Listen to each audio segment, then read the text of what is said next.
This will blow up my 6.0 Powerstroke if I don't get it fixed. I bought the 6.0 Powerstroke about 3 months ago, and when I first bought it, it had some of the dirtiest coolant I've ever seen. Since then, we have switched the coolant out, but there's still built-up particles that could be hurting the coolant system on this truck. So today, we're installing this aftermarket cooling system and testing just how much better an aftermarket coolant filtration system and bottle are over the factory one. To test this, we're going to be driving over 25 miles with the new system on and seeing if it makes a difference over the factory one. The reason we are doing this is because head gaskets and oil cooler failure plague these trucks, and the best way I can help prevent my head gaskets and oil cooler from going is by allowing for better, more efficient, cleaner coolant flow. Now that will not stop these head gaskets from blowing because we are pushing an insane amount of boost and power for a stock engine, and the main reason they fail is because of the heads lifting off the block, but it will at least help a little bit. We are going to be putting this Coolant Reservoir in by SP Lab. If you guys want to get this, it'll be in the description down below. It also came with the new coolant cap, which is clutch because this is the new one, obviously, and then this is the old one. So you guys can see the old one is desperately needing to be changed and the new one is ready to go on. So we are going to be doing a coolant filtration system as well by removing the old coolant bottle and draining the coolant out of it.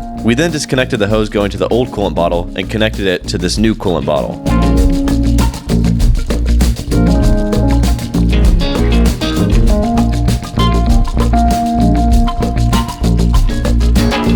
From there, we put the hoses back on and started building the coolant filter. I'm gonna put this little dirty diesel on this little coolant cap here.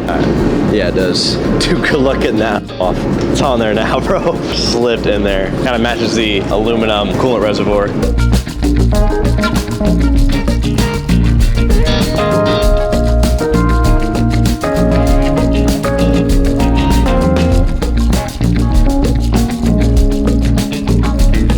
Once the filter was built, we started by connecting it to the hoses, splicing in the filter hoses where it needed to go.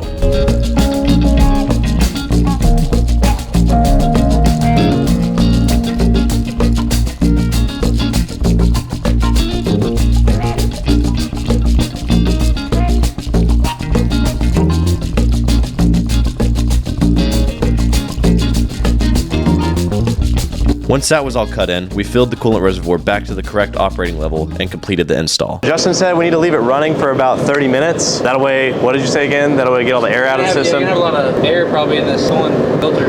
Leave it running for like 30 minutes and let it kind of fill up and more air. Fill up, go down, and your level is gonna constantly go down on that reservoir, so yeah. I have to constantly top it off. So I'm gonna fire it up right now, guys. All right, let's see if it fires up.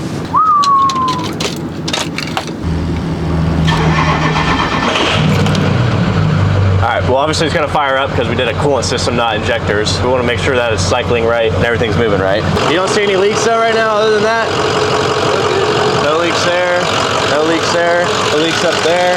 Justin thinks it looks good, I think it looks good. Now the real test is how much better is it over factory. For those of you guys who are trying to get the coolant temperature sensor on your SCT live wire, we are going to go to, and it is moving the deal around, so you're going to click on that and then you're going to go to item and you're going to find coolant temperature. Coolant temperature right here, engine coolant. We're going to monitor that and we're going to approve it. So we can monitor all these things on the SCT live wire, and as you guys can see right there, we have the coolant temperature is currently at 161.47. When I was running the Minimax, we were actually running it at about 173, and I think the highest we got up to is about 190. So we're gonna see here if it makes any sort of difference. I'm gonna run it for about 30 minutes here and see what the actual coolant temp runs like, and then I'm gonna pop the top on the actual coolant reservoir and see if there's any pressure built up, see really how well it's actually running. So it's been about 5 minutes, and we're gonna check the coolant level now, see where it's at, see if we need to add anything or not.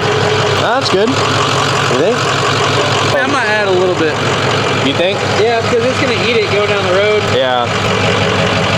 It's been idling for about 25 minutes right now. We're gonna check the level, and I'm also gonna check the temperature. It should be up to operating temp right now. Then I'm gonna drive it for about another 25 minutes. Coolant temp is running at 171.46 degrees, which is perfect, exactly where I want it to be at. The level is still perfect. So we're gonna pop the top here, see if, yeah, there's like zero pressure, dude. I didn't hear any pressure off of it. So whenever I popped the top on the stock one, it had a ton of pressure build up, a ton of smoke build up. This thing has no pressure at all in it. So we're gonna see if that changes or stays the same whenever we do drive it for about 20 to 30 minutes.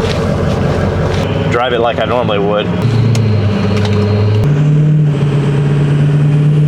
Messing with the SCT live wire for a little bit. We can monitor a lot on here. We can monitor our oil temperatures, manifold air pressure, turbo boost pressure, exhaust back pressure. I'm actually gonna monitor my turbo boost pressure. I don't know if it's building up a right amount of boost here, so I'm gonna boost it up. For some reason it's not wanting to build up boost.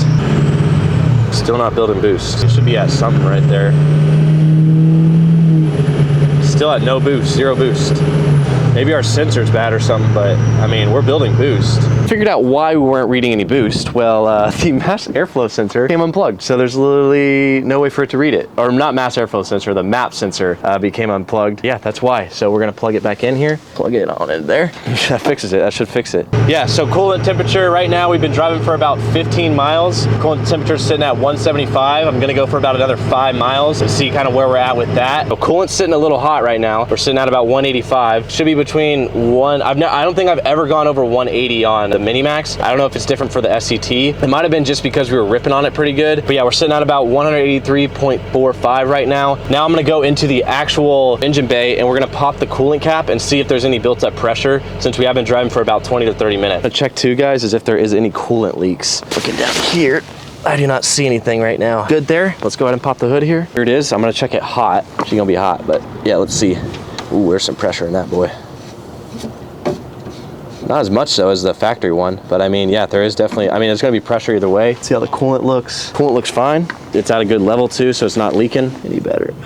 Yeah, looks fine, honestly. But I don't see any leaks right now from the actual coolant filter. And if there is a minor leak down the road, we can just keep adding coolant, but they're gonna go ahead and warranty it if they do have a leak anyways. We think that this new filter system is a little bit better than the factory one. And also we're gonna be getting a ton of new clean coolant into our actual engine and cooling everything down. So I'm gonna keep monitoring it over the next couple of weeks and see and update you guys how it kind of rolls and how it does. But my main concern right now is getting that fast fuel pump in there because there's not enough fuel pressure right now to supply these huge injectors. Put the fast fuel pump in there before I touch anything else on this thing. Thank you guys for watching and peace out.